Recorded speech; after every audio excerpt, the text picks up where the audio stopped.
have my own. So I'll be short in English. It works? It works? It works.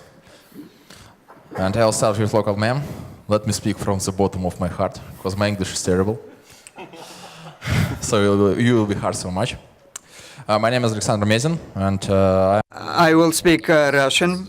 I am a member of game development community. I am working as developer of games for many years already. Moscow and other cities. in cooperation, these guys. I told you. Let me speak from the bottom of my heart. Sometime I will switch in Russia if the topic will be not convenient for me to say in English. You see? Okay, that's all I mean. Alexander, that was very good. Thanks. So, but before we get started into our core questions, clearly you guys are all interested in game dev. So tell me what got you started in game dev in general, and basically, how did you start and what keeps you going? And also, I want to hear you, what's your favorite video game of all time so far? So that's my quick fun question for you as well. So you guys can all jump in. This isn't like a 1, 2, 3, 4 order. So yeah. Quick question. I will first, okay? My favorite game is Heroes of Might and Magic 3. That's the best game ever. But right now Stellaris can compete in this game. Yeah, I'm an independent game developer basically. I'm in game dev for the last 3 years, and when I come to game dev, I found that they have a strong community, and they have a strong community even in big cities. I mean Moscow and St. Petersburg, and I've tried to do something with these issues and to make this community. Yeah. My favorite game, probably the game, well, Super Nintendo games are quite awesome because we always keep on going back to those. So something my brother and I played when we were young or smaller. So Top Gear, probably racing game. It was, just random. Or Contra. Contra is also fun. How I got involved in game dev community, it's actually been like a year ago since moving in here. We started working with startups, started getting involved in the scene, and out of nowhere, met this guy, met some other guys, and started seeing there's a flourishing, big community that was growing on in St. Petersburg, and then started volunteering at events. So actually, the first event was White Nights. I don't know, for that, our connections and networks have spread so fast, and that's basically how we got involved. And now we're really excited, and since I've always been a gamer my whole life, but never a designer, so I'm kind of seeing it from the customer angle, and it's been going well. So yeah. Right. So favorite game, I'm going to go with Limbo because it's dark and atmospheric. It's an awesome puzzle game that actually requires skill as a platformer, and man, you have to think outside of the box to solve those puzzles. It's really challenging in that sense. I got interested in game development community simply because I was living here in St. Petersburg and there wasn't one. The networking we did was going to Casual Connect and other conferences, and there were great parties, and there was lots of learning from other people and other examples and information sharing essentially then between Alivar and Avasoft and Playrix. But there was nothing there was no meetup on a regular basis here, and I had heard of IGDA. I went to GDC and met with a bunch of people there, but there was kind of nothing here. And so when I went to Helsinki for Slush, sort of before I moved to Helsinki, and there was an IGDA Finland event there. And the people, Finns are kind of cold and not so inviting, but this group of people was really awesome, and maybe it's because they were slightly drunk, but it was an eye-opening experience. People were super helpful, and so when I moved to Finland, I immediately knew I wanted to get involved with the organization. I've always been sort of a give back to the community kind of person. Okay, well, I just started thinking about my favorite game. It is not an easy question. But the other question is, how did I get started in the community? Okay. I was just because I have two answers for the favorite game. I think one of the is what's the Super Mario World, so Super Mario Part 4. I think that combines the puzzles and the childhood and the new technology. But I think like the game, like the game which actually like got me to the game industry was Max Payne, and well, that was like because I realized that that game was like made in Finland. It's like, my God, you can make games in Finland and actually like get paid. It's like, whoa, I want to do that. So okay, that was how I started on the game industry. That was like the idea of like 2000. Anyways, so on game communities, I've been always well, kind of like association person. I was in Boy Scout something like 12 years, and then I moved to Helsinki, and then I was in this game development school, and I heard about IGDA. IGDA was like way smaller back then, so I just like hit to the first like event. Then I realized that hey, there's like so beautiful people here. It's so much fun to talk about game development. It's like I want to come like more often here, and actually I can help you. Like what can I do to like help and make this bigger? And then I started like doing things, and suddenly 10 years like flew by, and I realized that I'm like really into this game development community. So yeah, that's my story. For now, it looks like not an anonymous alcoholic club. Like, hello, I'm Sasha, and I'm making games. You should complete this circle and tell about you. Yeah.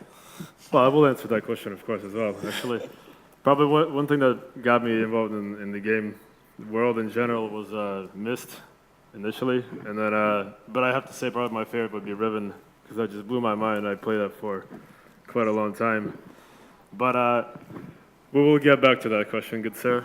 But first, we're gonna get into our kind of core of the gist, and this is where all you guys, I guess, come into the picture. So, essentially, how can the local community really have an influence in the game industry, and how should it have an influence in the game development industry? I think Chris will be, or Vesa. Well,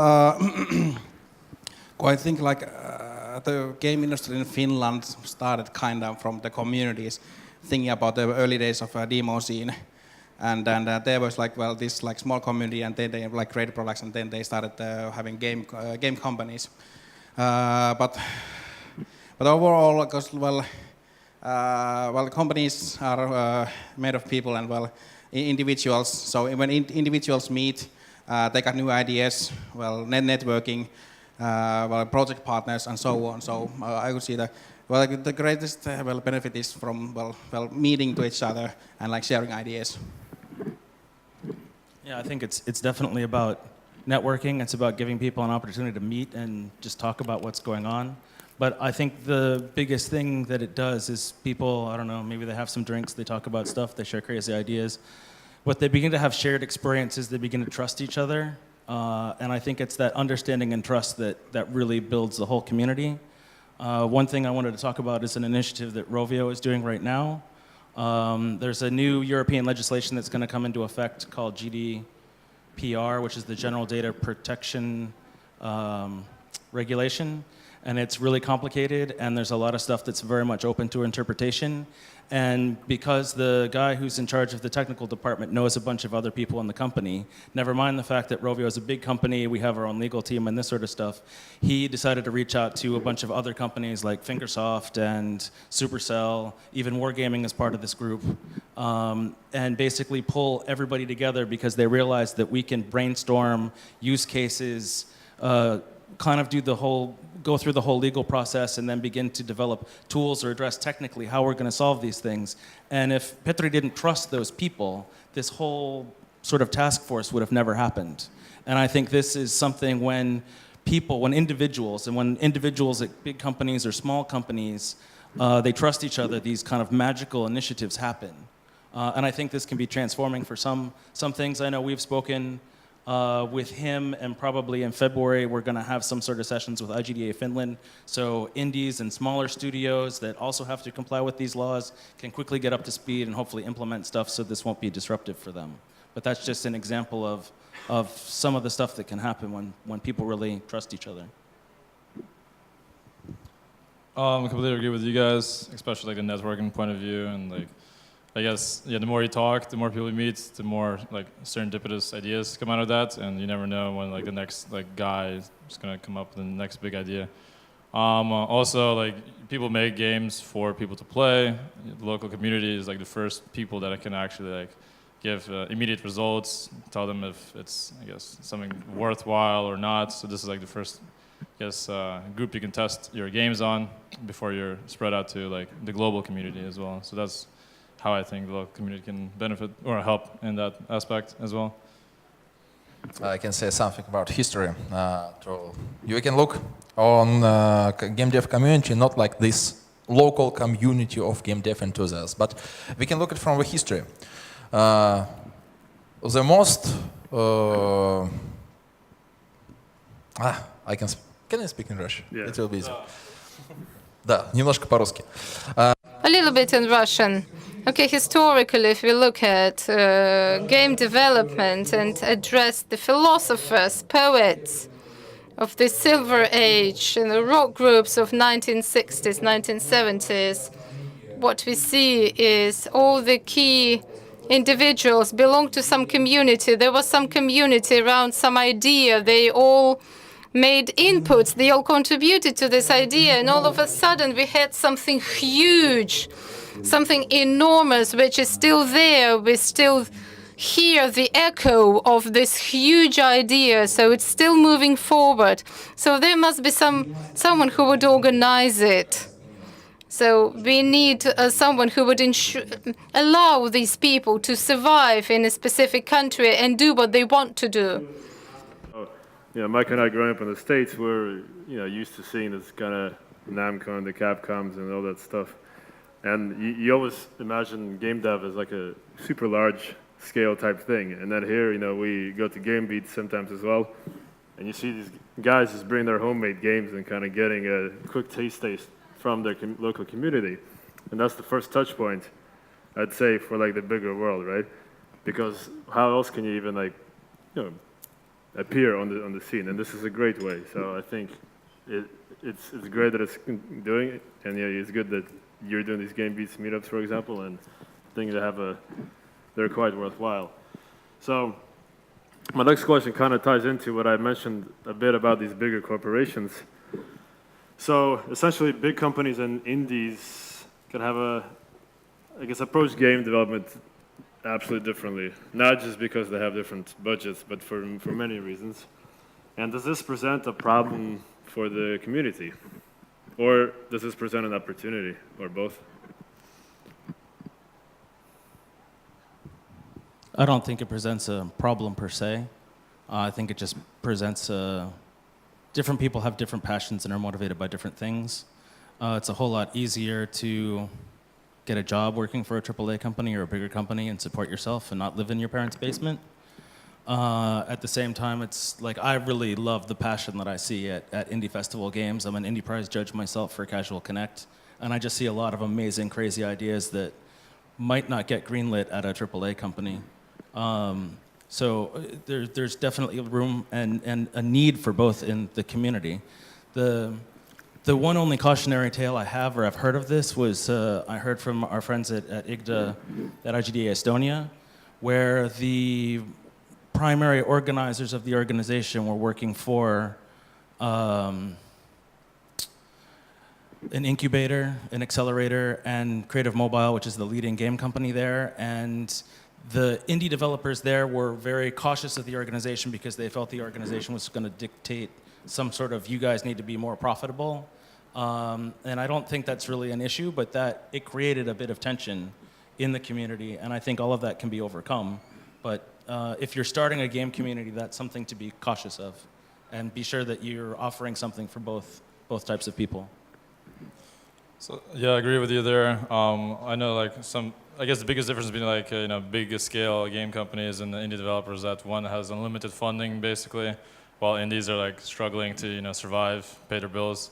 But that creates filters the most passionate people. If someone's not making money from something, non-passionate people would go elsewhere. But this actually brings the super passionate people in this indie community.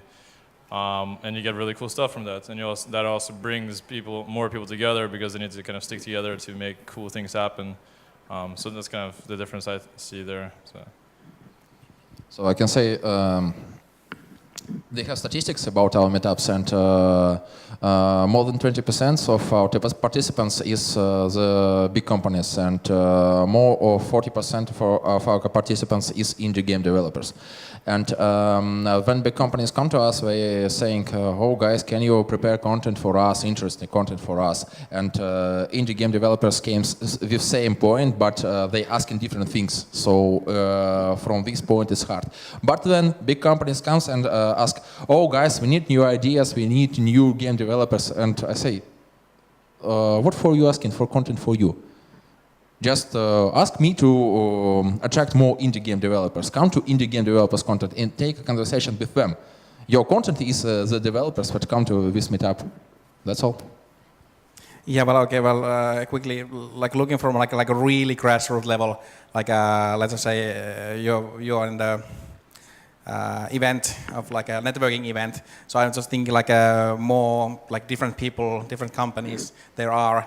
It's more beneficial for everybody. So more interesting to talk is like, well, how does it feel to be like CEO of AAA company? What do you do in your indie company and so on? So cool things to talk. Okay. So now what we're going to do is we're going to expand a bit further. So we will discuss a bit the local communities, right? So let's talk about why we need to collaborate on a larger scale, on an international scale. The main point from us to collaborate at an international scale is that our game developers, the most of them, are sitting in their own field and playing in their own field, and they're thinking about local audience. So when they develop some products, they think how my neighbor, how my friend, how my even mother, brother will play in it. But they don't think. We don't keep in mind that the world is bigger than the locals, and cooperating with global community, sharing ideas with global community can break this border. And also the second thing is that our community is very weak in soft skills. I mean, in marketing and in some pitching their products and positioning their products on the market. And as I know, in Finland and in USA and other countries, they haven't such problems in this. But they are strongest technical part, so we can share some technical solutions and take something in soft skills. So this cooperation in experience exchange in different skills is very important. I mean, I think not only for us, not only for Russia, as I say, but for the whole world. Community, of course. Yeah, so global collaboration is super important. Like 3 out of 5 here lived in the US, and we all agree on that. The talent here is pretty crazy. Like unbelievable programming talent, unbelievable tech talent. Yet, I guess living here after a year and 4 months, started seeing that there's lack of soft skills. It's definitely one thing. Misunderstanding of kind of like the Western markets, not knowing that just because it's the history and kind of created that. So experience exchange, mentor exchange, maybe some kind of exchange programs between students themselves, startups, game developers. That should like bring exposure and understanding of what's happening and how to market, how to deal with other businesses in other countries. And it's actually one of the big reasons that we started the Sane Finance initiative because we want to provide everyone with the same resources and not allow like borders to prevent cool companies and cool game dev and developers to be born and start. So that's one of the big things for that. Okay. Yeah, I agree. It's all about sort of understanding each other and understanding what sort of problems are out there for tackling. And I'm gonna give an example of just that I've done mentoring at game jams. Or facilitating at game jams in Finland and Estonia and a little bit in Russia before I left, so my Russian experience is a little old, so maybe Alexander can update me on some things. But in Finland, it's kind of interesting in the sense that most of the game jams are organized by the Finnish Game Jam Association. These events attract senior developers, a lot of senior artists, a lot of people that are already in the game development scene. And so for them, it's kind of a opportunity to test their time management skills, maybe work with a new team, work with some other people. But they're all kind of trying to test some technical boundary. Mentoring for game jams in Estonia with IGDA Estonia and with the Garage 48 group, marketing is a huge part of this, and they really see that as an important thing, and they really focus on that sort of soft skill. So part of the criteria is the marketing plan that the team puts together once they have this small game. And I remember being at an event in Minsk where there were a bunch of judges from Wargaming, and this really crappy game that was definitely crappy had an awesome marketing thing with this incredible viral video that got everybody laughing, and it was all exciting. And a lot of the judges, because that was the criteria, went for that. And of course, the Wargaming people were like, no way, we're not letting this thing win. It's just funny to look at that sort of difference. In my experience with Russia, which is mostly kind of at our company or at a couple small sort of what they called geek party events, it was really about just technical excellence and how well they were able to execute things. And I think that says something about the, at least in this small sphere, some of the differences between the countries. Okay, and I want to make a comment on that. So a lot of times when companies or startups try to scale, expand to Western markets, for example, they base off their success criteria off a small sample, which may be their local community, maybe their city or their country, and they may be very successful in that small kind of localized area or like a silo. And they're like, wow, this is great. You know, I'm going to expand west, I'm going to make tons of money. And they do that and it crashes and burns because it was localized from the very beginning. And one thing that can work in your local community may be an absolute flop, like internationally. So I think international collaboration is very key. But at least for myself, a lot of times I learn from examples of failure. Actually, let me ask the audience. So who uses fail cases as like something to learn, whether it's to go or not go? Okay. A lot of times for me, I rather look at fail cases than success stories because then it gives me a very good litmus test of the direction to go. So on this topic, I wanted to ask you guys if you know any examples from community initiatives, organization initiatives, or whatever that failed for some reason or another, and tell us why it failed, and so we can learn from their mistakes, and so the audience can also understand, this is something where you screwed this up. Let's not do this ourselves. Okay. The main thing that some stuff fails in communities when you think you can organize something very quick, and you think, oh, this task is minor, so I can do this event in few days. It's near 8 hours of working, and you take one event, then take another event, then another big project, then something B2B case, and whatever. And these small things always fails. They always start to take more time, more issues, and you failed it. Yeah, that's the worst experience. So that's how failed YouTube channels, meetups, and jams and tower stuff. So yeah, talking about failing, well, I have a couple of startups behind, so yeah, I could talk about that a long time. And the reasons why we go there. I think like looking at the community point of view, it's like if things if a company is like one man, if the communities is like run by like one person, I think that's a big risk. As a experience of 20 years of different associations, I've been seeing things that there's one active person and that goes away, so it means that the whole association goes away and all the experience and all the everything. So I don't want to name anything right here, but yeah, I've seen that happen. So, as we are currently trying to build a community or a movement, St. Finest, we've been discussing a lot of things with a mentor, Seattle-based, and he says what not to do is don't become a cheerleader. So he says a lot of cool movements, a lot of communities are like born like in 1 month and then just disappear really quickly with like a lot of crazy words, a lot of just basically cheerleaders, and then after that nothing happens. So this is kind of why we're trying to approach what we're doing with St. Finance as a like a lean startup approach. That's why we're doing workshops. That's why we're traveling around to different cities to try to understand the problems, the possible collaboration opportunities available.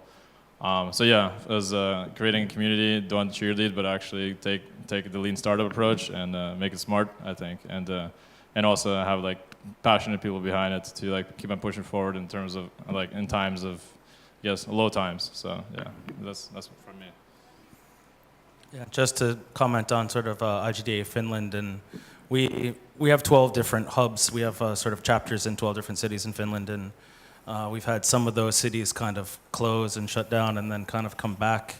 And as a result, we decided that you need to have at least 5 core members so that if one of your core members gets a job somewhere else and they move, the whole organization doesn't shut down. And that they need to, before they become an IGDA Finland hub, they have like a year's worth of meetings, partially because probably the first 5 or 6 meetings nobody knew was going to show up, or they might have a bad marketing campaign. They may have scheduled their meetings at the same time as some other meetup that conflicts with them. So it kind of takes a while to kind of figure that out, and we want them to have like a year's worth of experience, and that way you kind of know that it's not kind of a cheerleader, but they actually have the stamina to be in it long term. Long-term cheerleader. Well, I guess long-term cheerleader, it means that you're basically doing a good job. So. I think that would be a good idea, like with the companies as well. You need to like practice like 1 year and then like put up the game company, I guess. Hey, that's a good one. So the next one kind of feeds a bit on this. So for any sort of community initiatives that are trying to better the gaming, I guess, industry, the gaming community, things have to stay fresh, and you have to attract new members. And especially for the guys who are involved in these types of organizations, how do you do that, and how do you prevent things from getting old and stale and essentially withering away? So about fresh blood. Yeah. I mean, you're talking about fresh blood, yeah. Or fresh meat. You can use your own words. So the main point is cooperate to another community. So you're developing community in game development, but the game development is only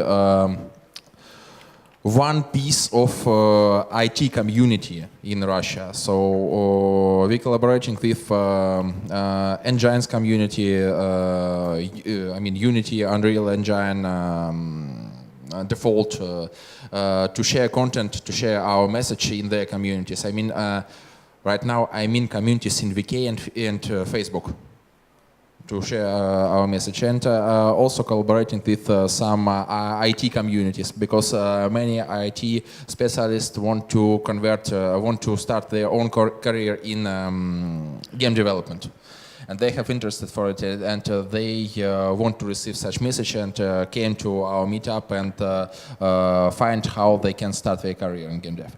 And also we have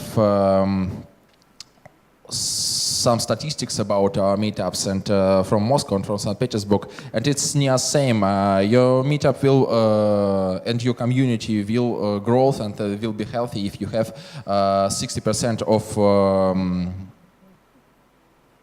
regular members and 40% of new members each meetup, each event.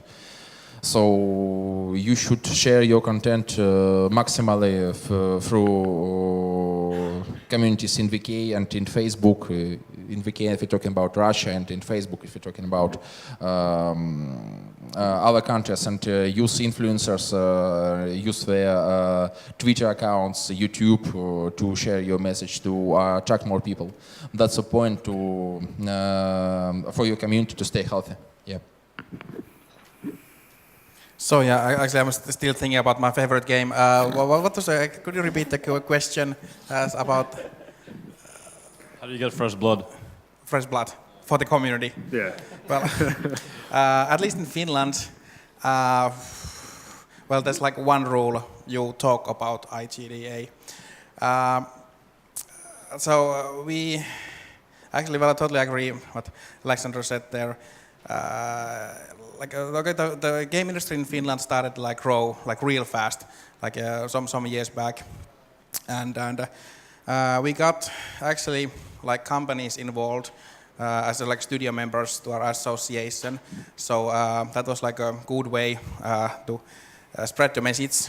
And then of course, well, then there were some teachers find out, and then there's some students came up, and then so fresh people, and there's all the time new developers coming to a scene, and keeping the content fresh. Luckily, in Helsinki, the companies are always willing to come to the gatherings and share the latest. So that's a good thing, and usually showing we had a few months back we had this game company. They are heavily invested, and they were showing their game a first time ever to this really confidential environment. So that was something you had to be there, and people know that you had to be there if you want to see that in the first place. So I think these kind of VIP exclusivity things around people, and of course it's great fun for us too. Yeah, even So Far, which is a VR company based in Iceland that got a lot of funding from some Finnish investors, that said they wanted to demo their kind of exclusive showcase at one of our events. But that's part of it as well. We have seminars that cover a wide range of topics, because now I discovered that not everybody likes beer. I can't believe it, but apparently people actually come for seminars. We have a demo corner that will collaborate with other organizations like Fiverr, which is the Finnish VR Society. The Nordic VR Startups group wanted to have an event with us, so we'll bring in kind of those members to our organization, so there'll be cross-pollination, because some of our members will go, oh, hey, these people are doing cool stuff. There's a lot of stuff going on in Helsinki. There's a Metric Monday meetup. There's an ad hoc Facebook free-to-play lovers group that people will go to a company that's killed the game, and they will invite people that don't work at the company to come in and just discuss the overall breakdown of the game, why it failed, what it didn't, where it didn't go. It's just really reaching out to people from lots of different places and giving them the opportunity to come in, giving them a reason to come in. Okay. So I will complete this answer about how to get fresh blood. So few selfies and few talks about community, and that's the point, attracting people. Right now, masterclass. Very good. So, if I may just came to my mind about, slipped to my mind also. Invite people, and offering free beer now and then is also a good thing to get people around. So thanks, guys. I want to say that we're close to running out of time, but I want a few questions from the crowd. All right, I'm going to call in people if you guys want to think of your questions. So you guys can think of a question, and meanwhile, I want to mention that, so the St. Finance movement that Mike mentioned was essentially to help the startup communities of specifically St. Petersburg by connecting them to their colleagues and accelerators and kind of big movers and shakers in Tallinn and Helsinki. So we've been doing these workshops in each city. We've done one in Helsinki, we've done one in Tallinn, and we're doing one in St. Petersburg October 5th. So if anyone is particularly interested in that, you guys can talk to us afterwards. So that's my quick sale over here. Quick advertisement. So IGDA.fi, more information about the Finland scene. IGDA.org, more information about the global scene of the International Game Developers Association. And of course, every month Helsinki gatherings. Train is really easy. 3 hours? So come by. There we go. So also quick sale, but not about game bits, because I saw lots of you know what game bits actually is. Stay tuned. We are making events. We're making good events. We're making events together. I mean, that's why we're sitting here together. And it will move industry, I think. Yeah, thanks. Yeah. So guys, let's hear a few questions. So I want at least one question.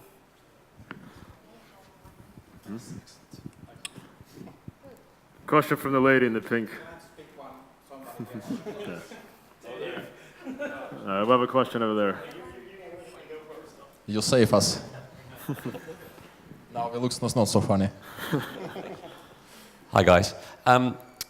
How do you overcome any company's natural reluctance to share confidential information? So there's the sharing community is a great idea, but people presumably also are working on things that they would like to keep secret. Yeah, beer. I was going to say beer helps with that. Finland is kind of special in the sense that there really is a sharing community. And this historically comes from the fact that most, Remedy aside, Housemarque aside, most of the developers were making Java games for phones for Nokia. We were all standing on the shoulders of Nokia, really. And nobody was confined to NDAs with Sony or Microsoft.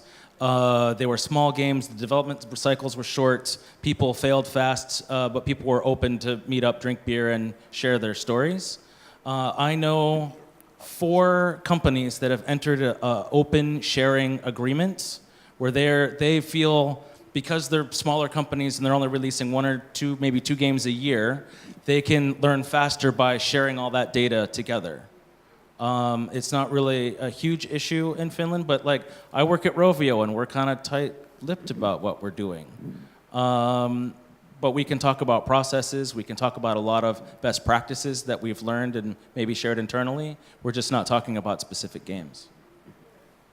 So I know in terms of like startups, sharing is caring. Well, it's just very good. There's, believe it or not, there's like some funds and investors don't even look at I guess pitches that say NDA or something, because they're like, what makes them so special that we can't find out about this? So the more you share, because usually like even a startup or any game or any idea that starts like doesn't finish the same way. So it's sharing is really useful, and it also comes up like new ideas are born from people's ideas. So yeah. So I think there are two bunch of cases. The soft cases and hard cases. In soft cases, the answer is beer. In hard cases, vodka. That's all. Very useful answer. Well, we are always coming back of that, like the trustworthy community. Well, in Finland, we've been like building the association, or the community, from the IGDA point of view, well, past 15 years. So in that time, we've been, well, there's been like a new generation born who well know that it's like what happens in IGDA stays in IGDA.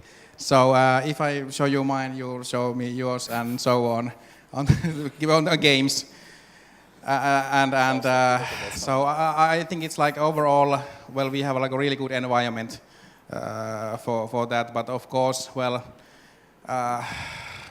if there's like, you know, I don't know, because I think like you can learn more if you're like showing your prototype and you're getting like more ideas. I think like Chris might have also like actually you told me the story that you were talking about some years back on IGDA and getting like new ideas and so on. So yeah, getting new ideas for your game, I think it's like healthy and beneficial for get the feedback on that time. Not like when it's already published. Yeah. So, but anyways, okay. Horrible rambling. But yeah, if you got the idea. Cool. Well, I guess there's no other questions. Oh, there's one. All right. Good. Well, I have a quite maybe personal question. I took part in some game jams in Finland, and is it hard to organize a game jam? Because I'm really interested in organizing a game jam in my hometown. And maybe you can provide us with some key features or common mistakes. Yeah, briefly. Thanks. Well, yeah. I've been we're working with the game jams for the past 7 years, and I think like one point why we put up the association for game jams is that we could like share the knowledge like more easier. So I'm like, if you want to put up a game jam, like, well, I can help. My friends can help. To like, after like, 7 years of game jams, we know pretty much like what's working and what's not. So like roughly, of course, like it's like local thing, like a local city or local school or whatever. But of course, like other key elements, you got a space where it's like electricity and internet maybe. People know about it. You have time, 48 hours maybe. Is that it? Everything else is extra, right? If that answers. But yeah, we can talk later on. Okay, well, guys, thanks so much. Hopefully some of this information at least was useful to you, and feel free to talk to us, today, tomorrow, whatnot. So thanks again. Oh, thank you very much, guys. Thank you, the audience, for coming and for being attentive. If you, just in case, want to make some selfies with the guys, you're welcome to do that. Just round the corner in front of the board of the conference. So thank you so much. Thanks, Ed. Please.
Hi, we're at 4C with another one of our speakers. Hello, please introduce yourself.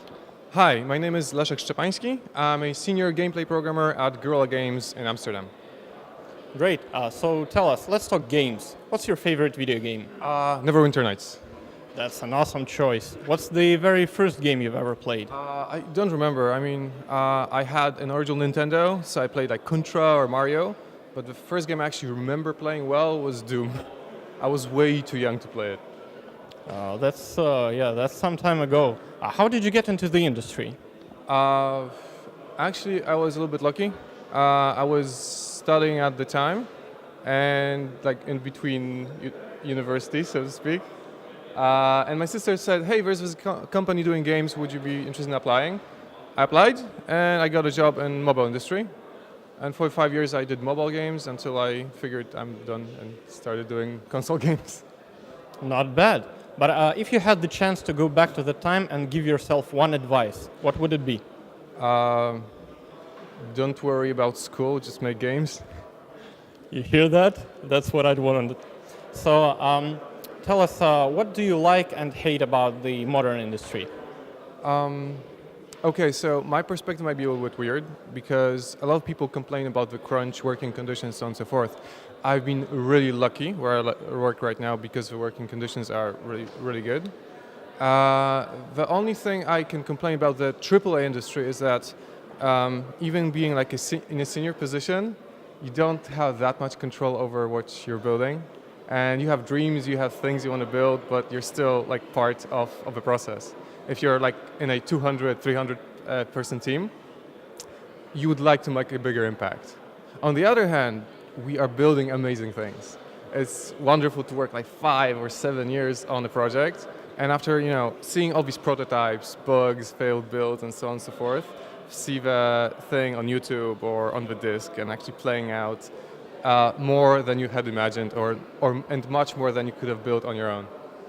Well, speaking of building things on your own, imagine you had full creative financial freedom over your own project. What would it be then?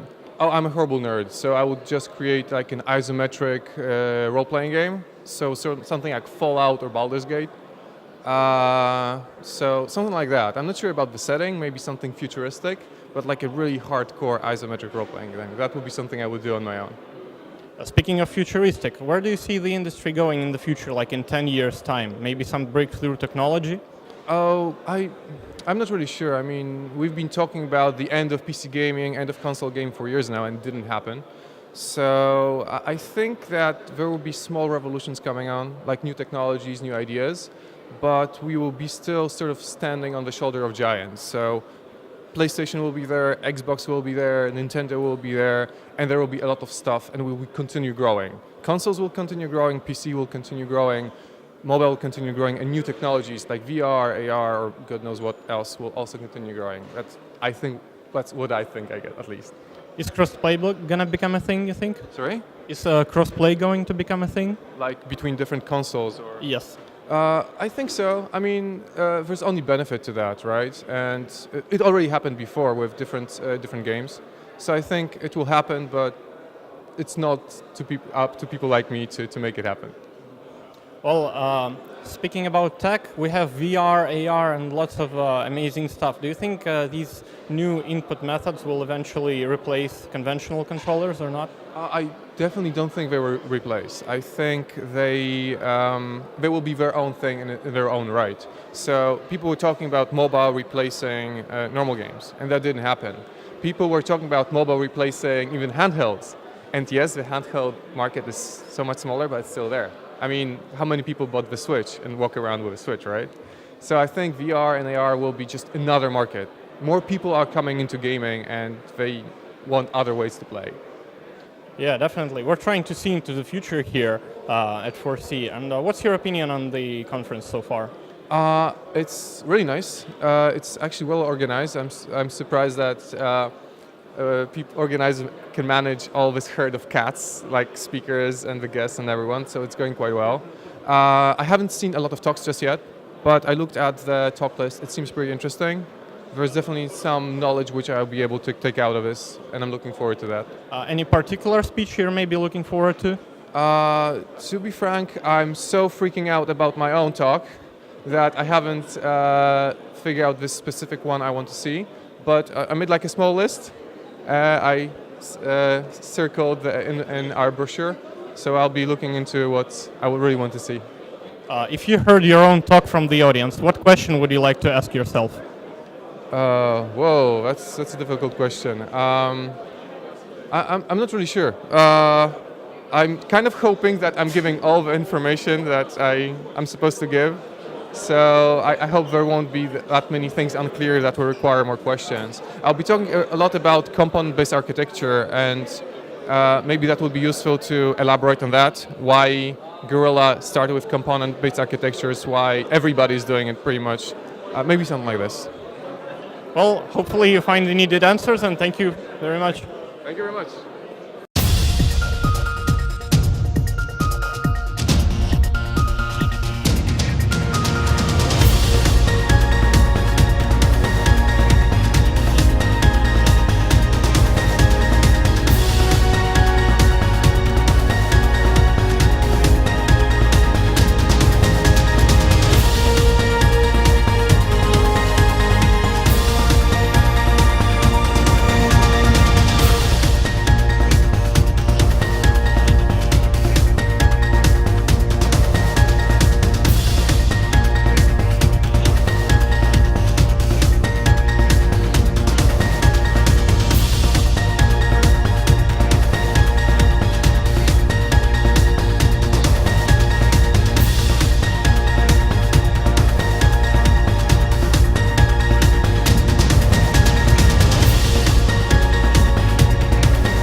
we're here with one of our speakers.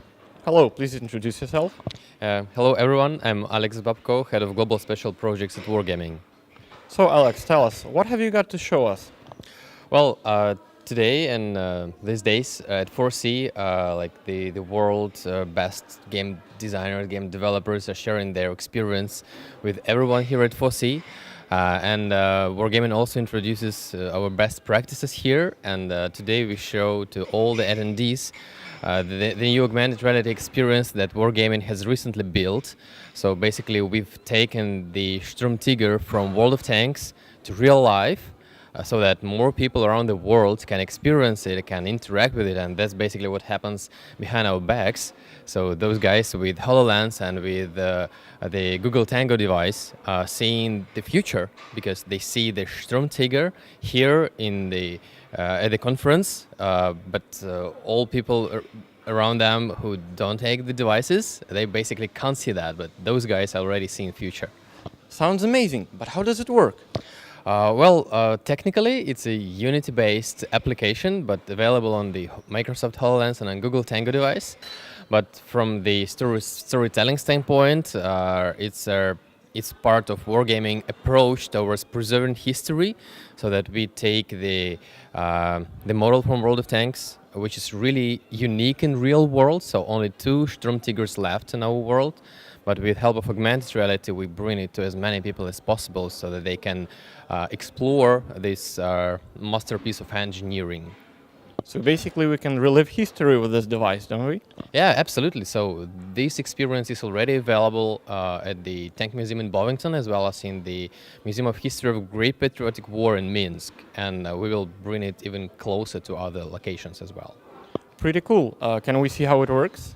Yeah, definitely. So we can now pick up the Microsoft HoloLens and see what's inside, as well as maybe show to the watchers some screenshot from the tablet, where you can also experience the augmented reality. I'm standing near the Sturmtiger, a tank that has been recreated in augmented reality. It's so near I can almost touch it, except I can't because it isn't there. But I can clearly see it, I can see into every little detail of it, and there's actually a guide telling me about the story, the history of this great vehicle. I hope you can see it on the screens. This is truly amazing technology. This is the future of museums and probably a lot more. This is amazing.